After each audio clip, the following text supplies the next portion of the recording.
Welcome to No One Told Us, the podcast that tells you the truth about parenting and talks about all the stuff you wish you knew before having kids. I'm your host, Rachael, and today I'm so excited to speak with Victoria Facelli. She's an IBCLC and author of an incredible book called Feed the Baby, which is an inclusive guide to nursing, bottle feeding, and everything in between.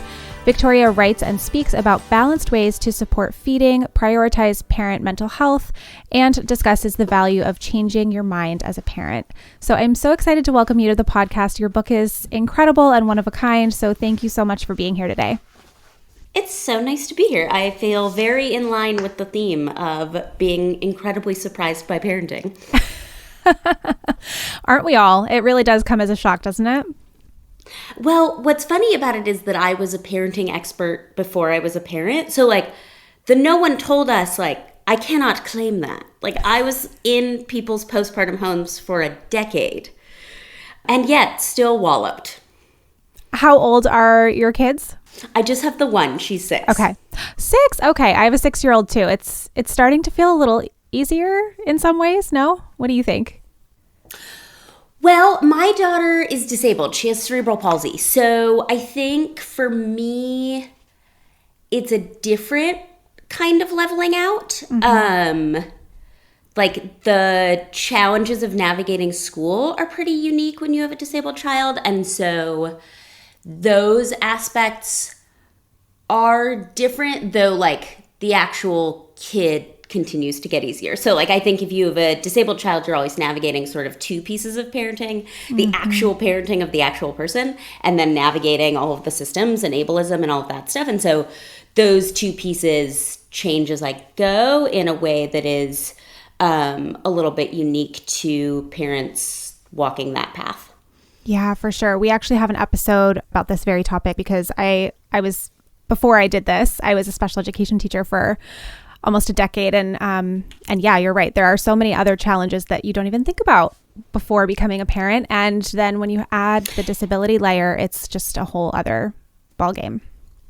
Yeah. And I think for me, and we'll get back to talking about feeding, but I think for me, that's where the no one told us is that I was so familiar with the postpartum, but no one told me that most parents at some point will encounter some kind of disability. Mm-hmm. You will at some point encounter a learning disability, an injury, or in my case, a more sustaining, enduring experience of parenting in disability. And, neurodivergent kids, if you take a broad lens, that will be part of your experience, certainly if you have multiple kids. And that's kind of my big no one told me. So that all started for me with feeding, where I was like, I'm an expert. I'm a lactation consultant. I will breastfeed this baby. And no, I would not. Yeah. So let's talk about this. Let's kind of dive into the book a little bit because I would love to hear, I think for most of us who are in the parenting space, there is that little piece of that self-serving dynamic that kind of comes into whatever we choose to do because it's we went through something or we're going through something and we just want to help others. But I would love to hear kind of what was the inspiration behind this book and why did you feel called to write a quote unquote inclusive feeding book? Yeah, so I think my experience was a little backwards of that. I think a lot of people end up in this field because of their experiences, and I always just found this field really fascinating. So I ended up in this field before having a kid, and then when I had my daughter, I had to take a really big step back from work for a lot of reasons, including but not limited to the pandemic. And, childcare fluctuates a lot more when you have a child with a disability. And so I took this big step back. But what I had been doing was being really curious about what is the teaching of lactation and what is the teaching of infant feeding if you don't think one way is better than the other and when you actually don't think there are two ways. What does that look like? And I had started to build that, and my background's in performance and communication. And I had a lot of metaphors and scripts and ways of explaining things that other people didn't quite have. And that for me was sort of the grounding of the book. And then I had experienced a lot of trauma around my birth and a NICU stay. And so I was seeing this really wonderful trauma therapist to help me through my postpartum mood disorder. And she, when we entered the pandemic, she was like, you're going to get so lost. You need something that's not about your kid. You need something that's about you. And so I sat down with all of these scripts that I had in my head that I had been teaching, that I had been telling parents I had been working on for so long, and just wrote them all down. And for me, actually, I wrote it as a cookbook. I was listening to the podcast Home Cooking and reading Salt, Fat, Acid, Heat. And I was like, oh, this is just like my job. And I don't think anyone else's brain sees it that way. But I basically was like, what would it be like to sort of like be Samin Nosrat and break feeding down not into this binary of like formula feeding and breastfeeding that I don't believe exists. And instead, you know, I'm an autistic queer person. I'm like all about spectrums and like being all along continuums. So what if instead of thinking about it in those two parts, what happens if I break it up in the way that Samin breaks up the elements of cooking into salt, fat, acid, and heat? And so I sort of broke down feeding into like, what are you feeding your baby? How are you feeding your baby? Like, what is on your end of it, like in your body, what's happening in their body, and looking at those elements separately instead of looking just at sort of like the substances and going from there. I love that. And I love how you talk about how the breast milk versus formula is one of these hot topics in parenting. It's like this binary. And I love that you kind of talk about it as more of a spectrum and how there are actually so many things in between. What do you think about like the breast milk and formula comparison? Is there really one that's better? Is there a reason to choose? What do you think? I think it's absolutely the most boring conversation in the whole thing. Like, of all of the variables, it's the thing we can't change. It's the thing that just sort of like exists. So like I can get so in the weeds about like all of the politics and all of the dynamics and the polyunsaturated fatty acids and the omega-3s and the different farming practices. And like I can go there all day. I'm an enormous nerd. I love that stuff. So like in a vacuum where people have every single resource afforded to them, they have identical bodies and they have identical babies and they have like, and I say this knowing like identical twins that do not eat the same way or queer co-parents who are both nursing the same baby, right? So like I've seen all these permutations, but like in theory, if I could, and this is why lactation is impossible to study because you can't do this, but if I could make two identical case studies, probably in the minutia, breast milk would win out marginally. Mm-hmm. A lot of people really don't like that perspective because it's, I don't know, we have this like fascination with human bodies. And like in reality, what we have is this enormous world of different experiences and different babies and different bodies and different jobs and different houses and different partners and different hospitals and different births and different sleep patterns and different brains and different mental health needs and different pumps that mean that that's like one variable in this enormous soup of variables. And so it's not actually a direct comparison. So in the direct comparison, like formula is not the milk of another species given to humans. It is the milk of another species that we bioengineer the ever-loving bejesus out of to become synthetic breast milk. Mm-hmm. In the same way that we make synthetic insulin that is medically comparable to pancreatic insulin, right? Like, it is definitely easier.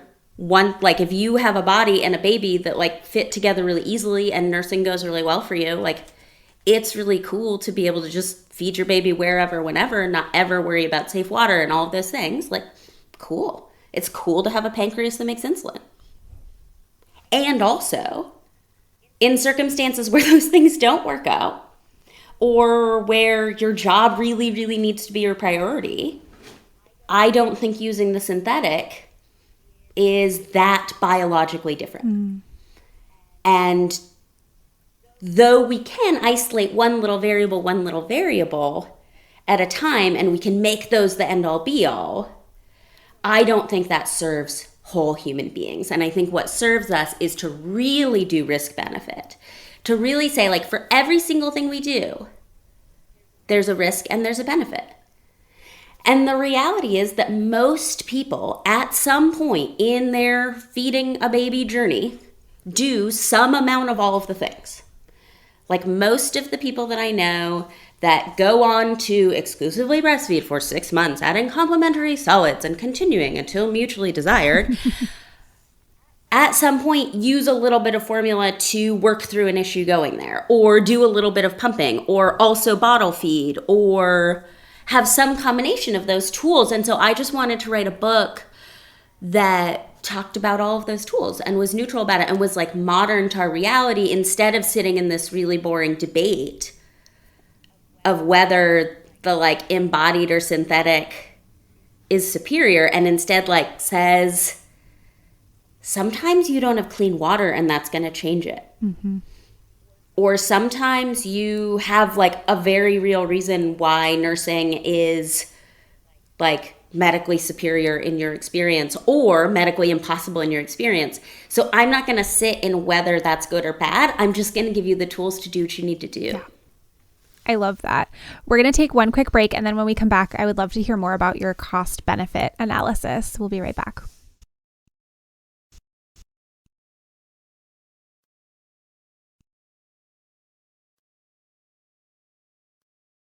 So we are back with Victoria, and before the break, we were talking a little bit about, you're right, it really is so boring and so pointless to debate formula versus breast milk. And every parent really, and I talk the same way about sleep. Like, we don't really need to discuss sleep training versus not sleep training anymore. Like, let's get over that and let's just meet families where they're at and help them with, you know, whatever it is that they need to do, and take some of like the shame out of it and take some of the divisiveness out of it. And the mommy wars thing is just so played out, and I'm over it. Like with any parenting decision, there's a risk benefit analysis that we have to make with every parenting choice, right? Whether it's sleep, whether it's feeding, whether it's sending your kid to kindergarten or holding them back, like every choice we make has pros and cons. So can you talk a little bit about how you do like a cost benefit or a risk benefit analysis when it comes to choosing the right way to feed your baby? Yeah, I think for me, the direct sleep comparison is more towards like newborn co-sleeping, where we do a little bit of an abstinence only thing, where we're like, don't ever do it. It's biologically normal and you're definitely going to do it because that's how the hormones work. Yep. But like, don't do it.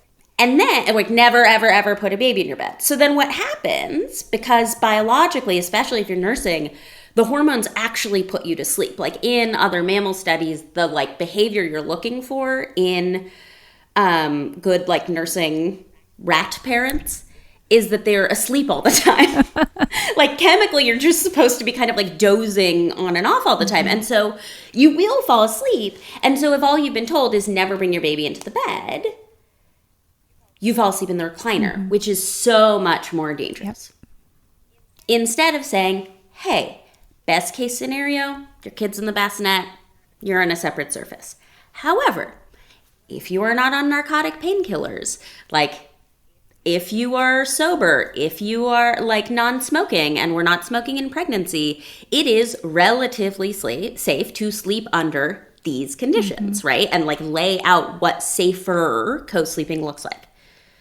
There's not actually like all the way safe with anything. But there is safer, and it is safer to be in your bed, doze off, wake up and realize where you are, and move your baby to the bassinet, right?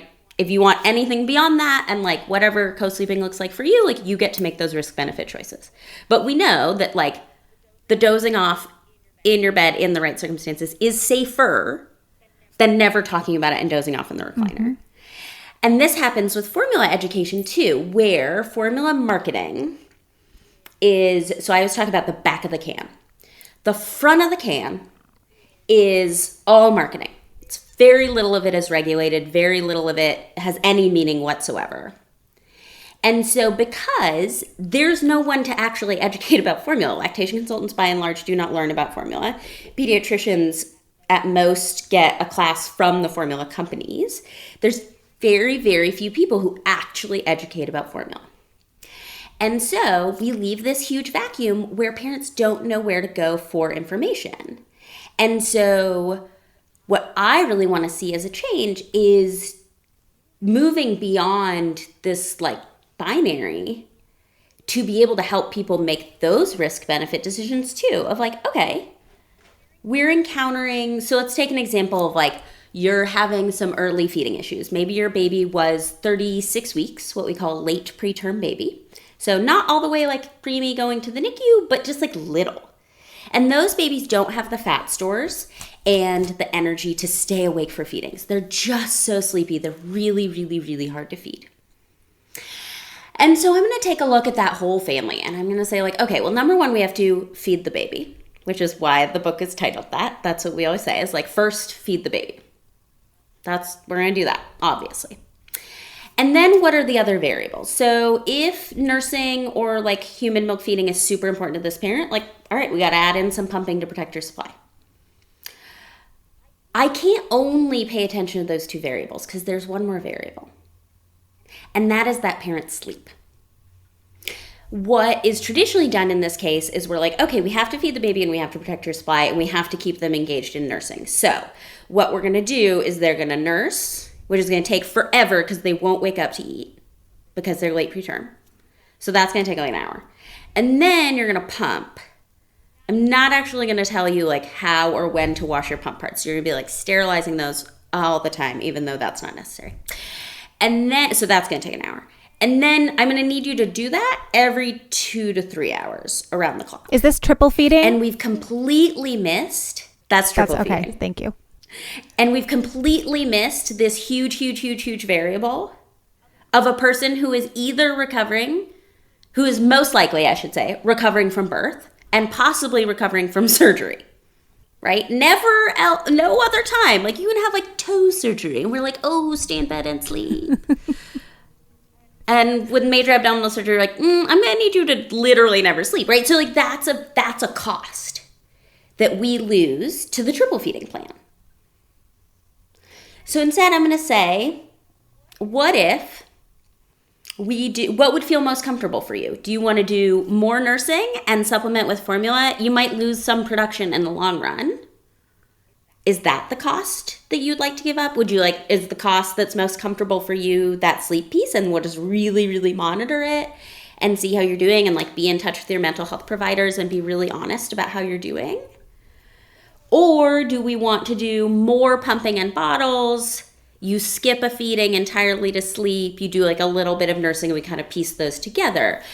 And that's going to depend. Like, do you have a mom in a nursing home that you need to be taking care of too? Do you have 4 other kids at home? Do you have a baby, or do you have a family history of like severe milk allergies to cow's milk and thus formula is not on the table? Like then we're going to use donor milk. And so there's all of these tiny variables. And it is not so simple as a yes or no question. And so what I always want to remember is number one, the variable that we most often forget, which is protecting that recovery and protecting sleep and protecting mood. And then once we've put in that invisible cost, looking at what are the other risks and benefits from this that in this case probably gets us through a week or two of really hard stuff. And then once they're a little closer to term, they tend to wake up and perk up and get going. But you need someone to really walk you through that support and what are your options. You know, in this case, let's say that baby does have a family history of a milk allergy. You need somewhere to go to say, what are my hypoallergenic options? Yeah, and I think having someone like you would be so incredible for any new family. The unfortunate thing that happens is that they, are giving birth in this large hospital and they're short-staffed. And so people are just throwing little bottles of formula at them and being like, oh, your baby's not latching, try this, instead of doing everything that you just said and really talking about all of those little variables and finding out what the nursing parent really wants. Can you talk a little bit about how to either advocate for yourself in that situation, or what maybe a partner could say to speak up? Or is it something that really needs to be thought about even before the birth and you need to like find an IBCLC that you can text or call from the hospital? What do you recommend in that situation? I think it's a little bit of all of those things. So number one, I think what's really challenging is that we have such a culture of like asking like, are you going to breastfeed? Are you going to breastfeed? So we've like drilled into this like sense of like success or failure, and that formula represents failure all throughout this continuum. And then we just give formula without any other context. Like that dynamic is actually the more dangerous part, rather than just like handing over the formula and being like, oh, use this tool. Is that entanglement without more information. I do think prenatal education is really important, though most of those classes often just talk about the benefits of breastfeeding and don't give meaningful support. There's some great online classes. Depending on where you live, there may be some really great in-person classes. I think reading the book before you have a baby is enormously helpful. It's written sort of as a choose-your-own-adventure novel, so you can pretty easily just flip to where you need to be. But you'd be like, oh, late pretermers. Okay, here we are. But you could also, like, there's sort of it describes in the introduction, like, where to read to prenatally. Oh, perfect. So I think those things all go together. I think that in general, learning to navigate medicine is its whole own skill. And so I think in terms of advocacy around that is to ask your medical team to slow down and talk through the risks and benefits, right? Is to say like, okay, you've handed us this formula for slow weight gain. What's the rest of the plan? What's the plan going home? What's the plan tomorrow? What's the plan the next day? Who do you recommend we follow up with? So like, yes, it's totally ideal. More and more lactation consultants are able to take insurance now. It's great to follow up with someone and have somebody in your pocket that you can reach out to. But also asking the people in front of you to slow down and talk through like, okay, why do you think the weight gain is slow? And what are the risks and benefits to this tool? And what is the plan to move from this point? Yeah, I think that's so important. And we haven't even scratched the surface of like all of the reasons why these things could be happening shortly after birth. You mentioned like preterm can be a really tough thing. And then, you know, there's also tongue ties and all sorts of things that could be happening. So I think that's a really important piece, is to just do the cost benefit and have somebody really slow down and talk you through your options and things that could be going on, so that you have more of a full picture. And I know that so many parents want to breastfeed for, you know, whatever reason, and they're either unable to, or it just feels really hard for them to sustain. And I love that you kind of talk about the power of being able to change your mind. Can you talk a little bit about that and why you think that's such an important piece for parents to really understand?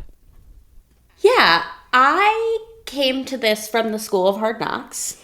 I'm a really stubborn person. I don't change my mind easily. And everything about the way that I became a parent forced me to change my mind. Like, I got no easy, gentle grace period into knowing exactly who my kid was and exactly what she needed. And I think that we often go into parenting with a lot of ideas about how we are going to parent, and we forget that parenting is a relationship, and there's a whole other person involved who's coming with a lot of their own information. And so the best skill you can bring into parenting is the ability to change. And knowing that good parenting is not adhering to the dogma that you thought was important, but rather changing your mind to what the kid in front of you needs. And I think that is so important, is to be able to say, as a family unit, what is the best thing for us right now? And it's when we're able to pause and make those decisions instead of sort of blazing through based on the books that we read prenatally or the ideas we have about how we were parented or those preconceived notions, and really pause and look at the person in front of us, look at the family we have, look at the life circumstances we really actually have, and then leave space to change our mind. And I think that flexibility carries you all the way through parenting. That is so, so true. And that's such good advice. We are going to take one more quick break. And when we come back, I'd love to talk about partners and how we can have partners get involved and be supportive. We'll be right back.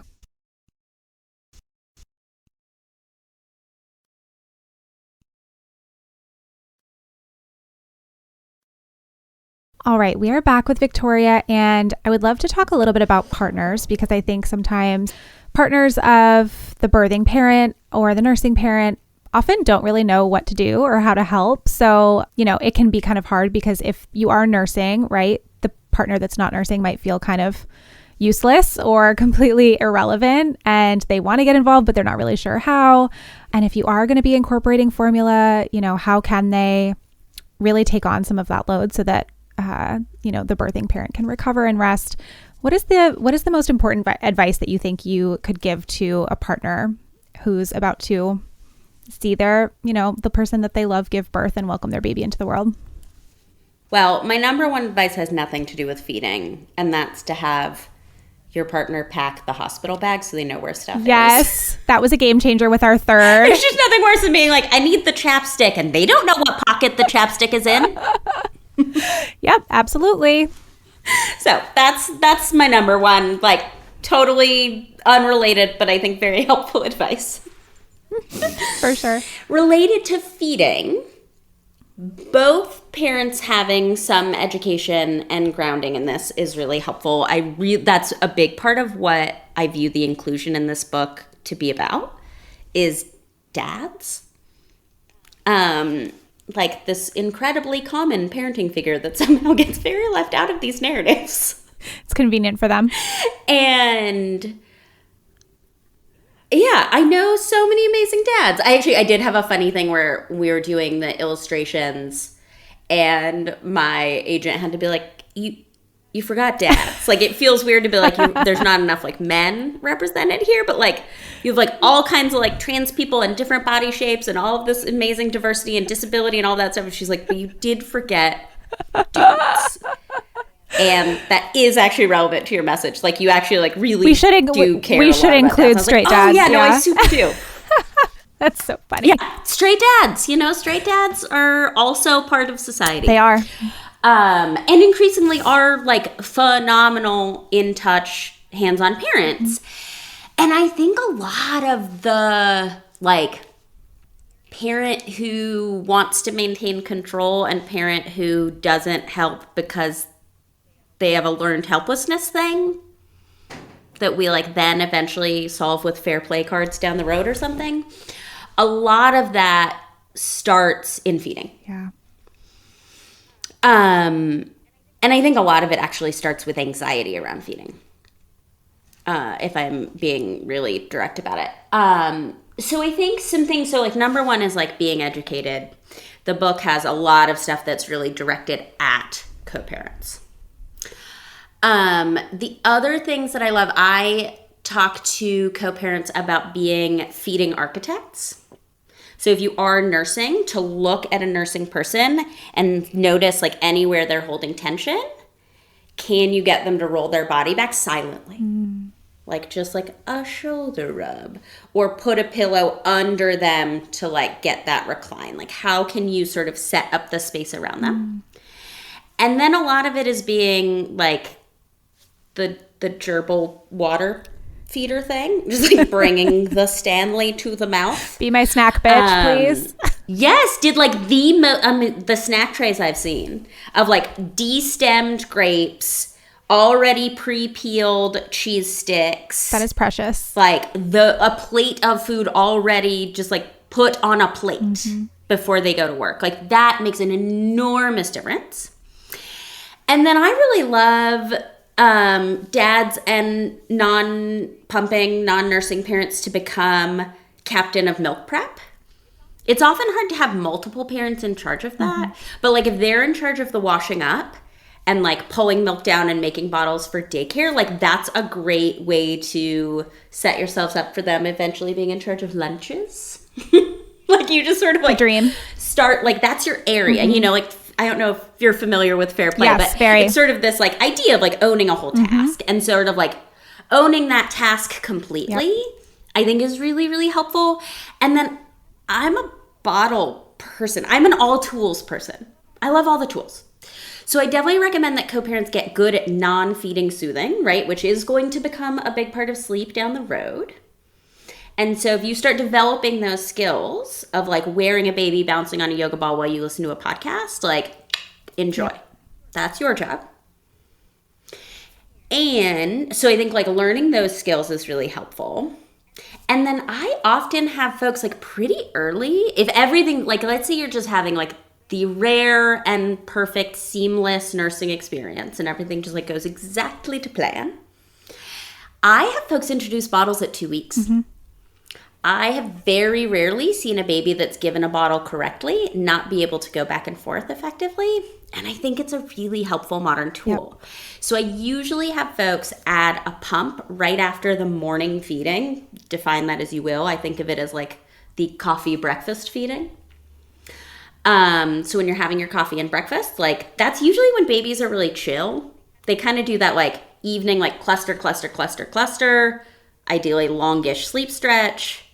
Closer together, but like longer and just sort of like chill vibes. They have chiller vibes in the morning than they do in the evening. And that's when your milk production is higher. It also, for folks that are going back to work, often translates to that sort of like either commute or like settling into email part of the day. So it starts to signal to your body like this is like a pumping time of the day. And so you just like start that into your routine, and then that replaces a feeding in the 24 hours that you don't want to do. And that becomes your self-care time. My favorite is if you skip that to sleep. But if maybe you have a miracle baby and you're getting enough sleep, then maybe you skip that to sit in the sun with your neighbor and gossip, or listen to a podcast and walk around the block. But that becomes that time for you to reconnect with yourself. And it becomes time for a partner to connect with the baby. So that could be, for some folks, like, they're like, my spouse works, like, he really can't be up in the middle of the night. And I'm like, cool. That's like when he gets home from work. And so it might be that, like, you go take a really big nap between 5 and 8. And like they do that bottle and you get 3, or 5 and 9, and like you get that sleep then, and then you're a nighttime parent. If you're sole parenting, is there a friend that can come over and like after work and like do that chunk so that you get a little extra rest and sort of bringing in that tool? But I do think it's really, I think bottle feeding, people talk a lot about breastfeeding and bonding. I think bottle feeding is really bonding. I think a lot of the equity in my parenting is because we had to bottle feed. My kid is really equally attached to both of us. I think there are lots of ways to attach in other ways, but we do live in a modern world where most people, my sister excluded, dragging her under the bus. She's the only person I know who just like, her kids, just like 3 of them, no bottles. She brought a nanny to Sundance and just like would go nurse at the coffee shop. Oh my just like never took a bottle. That's iconic. And there's definitely people like, it can be stressful if your baby doesn't take a bottle. Oh, I know. Like that. Bottle refusal can be really stressful. And so I want to know early if there's a reason they can't take a bottle, like a tie, like something happening with their swallow. Like I want to know that kind of early so we can problem solve it while they're squishy jelly beans. And I don't want to get to the 8 to 12 week window where they're like, oh, I'm sorry, I have an opinion about that actually. No, thank you. Right. That is because such good advice. Like for me, I would rather the logistical kind of like, I don't really want to add in the pumping and the washing and all of that stuff yet, and I'm nervous about it interrupting breastfeeding, is scary, but usually much more manageable than the like developmental bottle refusal that we see past 3 months. That just like eliminates a tool that most people need. Yeah, and you'll need it at some point. I mean, even if like your sister, there are ways around it sometimes, but just want to go to the movies. Yeah, or like I had to go on a bachelorette trip for both of my girls when they were much older. And it was so stressful, like literally not knowing if they would eat without me. And they did, but it was stressful and could have been avoided. And I also think like with my middle, she was born during COVID. So she was just always with me. She was always home. We weren't going anywhere. And I had that like maternal gatekeeping thing where I said, nope, it's just easier for me to feed her. I'm just going to feed her all the time. And like you said with the bonding, my husband really did not feel as bonded to her in those early months as he did with our other kids when he was a little bit more involved. And bottle feeding was one way that he was involved with them. And I think it kind of builds their confidence too. So it's yeah, like a win-win to do it early. And I think that I love that you talk about that because I think in the breastfeeding space, there is a lot of fear about introducing them too early and people just are resistant to it for whatever reason. So it's a pretty old school fear-based mentality. It is. And like you said, if there are going to be issues, it's better to figure them out sooner than later, right? Yeah, I think that some of that is that if we actually teach how to give a bottle, we can really like manage what we see, which is flow preference, not nipple confusion. I've known a few babies who usually actually turn out to be neurodivergent kids who have a real like nipple confusion thing. And that's about motor planning and it's about sensory information. It's not about eating. But the vast, vast, vast majority of babies, it's about flow. And the reality is some people's nursing flow is like way faster than any bottle you'd give a baby. So I just think like bottles are different than nursing. Mm-hmm. Like we don't need a bottle that pretends to be a breast in some way. Like it's a different thing. And that's fine and great. And we're going to use that as a tool. And we're going to teach that skill. Also, I like sending co-parents out. Mm-hmm. Like, you're like, oh, but the baby's gonna like wake me up while I'm napping. I'm like, great. It sounds like they could go in a carrier and walk around the block 67 times. Because like most babies will chill out in a carrier. And outside. Yeah. I love that. And I love also that you talk about protecting maternal sleep because I think all of us obviously want sleep. We all want more sleep. We need sleep, especially in that postpartum period when we're recovering. And I think so often it's just the easiest throwaway advice. I mean, I hear this all the time in my job where, just sleep train or just, and we can be a little more creative than that. And especially in the newborn phase, like you're not going to be sleep training your newborn. So can you talk a little bit more about what you mean when you say protecting maternal sleep? And you talked a little bit about like introducing the pumping and the feeding shifts and stuff like that. Is there anything else that you think is really helpful for protecting that sleep early on? Yeah, I think it's talking early about how to share those responsibilities and how that can look. Like, heck, if you're going through a rough recovery, I'll introduce a bottle whenever. I'll use a little formula. If it gets us to what you need in terms of your physical well-being, we can usually figure it out later. Or like maybe you're going to always use a little bit of formula and you're going to choose that the risk to your production in the long term, that maybe your kid, like because of that, your production's a little lower, you're going to use a few bottles of formula for the duration, is worth it to you to have a less traumatic, less painful, or like better supported recovery in the short run. Like that's a choice you get to make. There's also people for whom like nursing is actually really mood protective. Mm-hmm. And I think we don't talk about that enough, that like for some folks, there is an anxiety about bottles or there is something else going on. And that oxytocin loop is actually very, very protective. So I think we can be creative about co-sleeping or like nursing to sleep and having someone come and scoop a baby and ferry them away. If that's helpful, like we can be creative in some of those tools. And then I think part of it is sometimes you're just like, you're sleep deprived and you're like a little dumb postpartum. You're just like not supposed to be thinking that hard. And so a lot of these like complicated logistics, so sometimes I just like have to write it down. And so like the like best, just like sort of like schedule. And I don't really love like schedules for newborn babies because then you feel like a failure when they absolutely always mess them up because babies are terrible at schedules.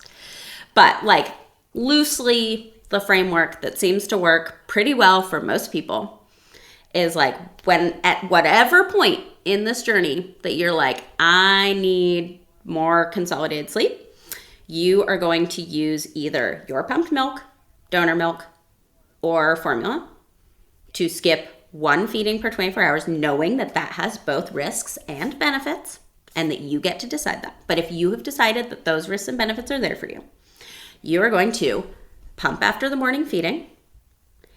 You skip the first night feeding, so let's call that the midnight feeding.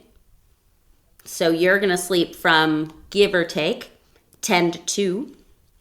Partner does the midnight feeding, so they just stay up late and do that feeding. They can have a midnight walk around the block. They can be in the basement bouncing on that ball with that baby in a wrap. That's none of my business. But they are away, and you are earplugs in, white noise on, phone in the other room, full shutdown. That's what protected sleep is. If you are given that opportunity and you are not able to sleep, that's when we are going to take that awareness to the next level. We're going to call your birthing provider. If you're like, ooh, I can't sleep and I am having suicidal ideation, I feel obsessive about my worries, I have intrusive thoughts. This is one that doesn't get talked about a lot, but it's really common and really important, is most people have what are called intrusive thoughts. So these are a hallmark of OCD, but almost everyone, I think it's 90% in the most recent research, has some kind of intrusive thought. So this is a thought like, what if I drove off the road? What if I touched the stove, right? And it just like comes in and you're like, that was weird. And you like don't attach to it. Some people do attach to them and they become cyclical. What I've observed is that once you add a baby into this, those fears get even scarier. Because that thought of like, what if I drove off the road with your baby in the car feels very different. And then you're like, is something wrong? I don't want to drive off the road, but what if I did, right? And that can escalate into a cycle in perinatal anxiety. So if you're noticing that you're in some of those loops and you're not able to sleep, I actually want you to call like the 24-hour number you use for birth. Like we're going to call that in right away. Because you might need meds to sleep that are going to help you, or you might need some like therapy or other meds that are safe, but like we're going to make a plan. I had to take Klonopin so that I could sleep. I was in really bad shape, and if I did not sleep, it was going to get worse. And so I both needed Zoloft, which I still take, which is an SSRI. But in that immediacy, I needed something that was going to just knock me out so I could sleep. Yeah. Most people don't need that. So if you can go to sleep with all of those circumstances and you wake up and you feel better, great. We're going to keep doing that plan. If you go to sleep and you wake up and you don't feel better and you're still in that anxiety, or you're still feeling really low for long periods of time, you're having those intrusive thoughts, we are going to follow up with your provider and find someone who has that experience. That's so important. Thank you so much for talking through all of that. And then you're going to take over nursing. You're going to take over feedings again from 2 a.m. through the morning, because that's when your hormones are most receptive. Right. And so that's when your partner can sleep a little bit. Exactly. I love that. Thank you so much for being here today. This was such an amazing conversation, and I'm sure it's going to help so many people. Before we go, I always like to ask what the one thing, we kind of talked about this at the beginning, but what's the one thing you wish that someone had told you before you became a parent? What do I wish someone had told me? Well, I think in my circumstances, which again, were a little more intense than most folks, but if someone in the NICU could have told me, a lot of your worst fears are going to come true, and it's still going to be awesome, and you're going to be okay. Not because it's easy, but because you're tough. And like you're going to actually rise to this occasion. Like that's what I needed to hear. Oh, and I wish someone had told me to stop pumping sooner. I exclusively pumped for 9 months and it was not good for me. Oh my God. It's great for a lot of people. It wasn't good for me. And I have in therapy like gone back to visit myself and just like taken the pump away. I'm like, no, we're done. All done. You're my hero. That's incredible. And I think, that is such good advice. Thank you for that. And thank you so much for sharing parts of your personal story with us too. I know it'll resonate with lots of folks that are listening. Victoria, where can people find your resources and your book and all of the other things that you offer? Yes, you can find me on TikTok and Instagram at Victoria.Facelli IBCLC. And you can find my book everywhere books are sold. Your local bookstore, bookshop, Amazon, Target, all those. It's just Feed the Baby. Perfect. It's such an incredible book. It would make such an amazing gift for any baby shower you're going to, because it's like non-assumptive, right? Like you can give it to anybody, whether you know that they're going to breastfeed or formula feed. It's just all inclusive. It works for everybody. So I absolutely love that. Yeah. Thank you so much. Have a great rest of your day. Yeah. My greatest honor is when dads give it to each other. Like I have a dad that gives it to like everyone in his office. He gives it to the moms, the dads, like anybody who's having a baby. And like there's just truly nothing sweeter to me than when dads are like, no, this is what we do. That's a flex for sure. That is really adorable. Thank you so much for being here. Have a great rest of your day. You too. Bye. Thank you for having me.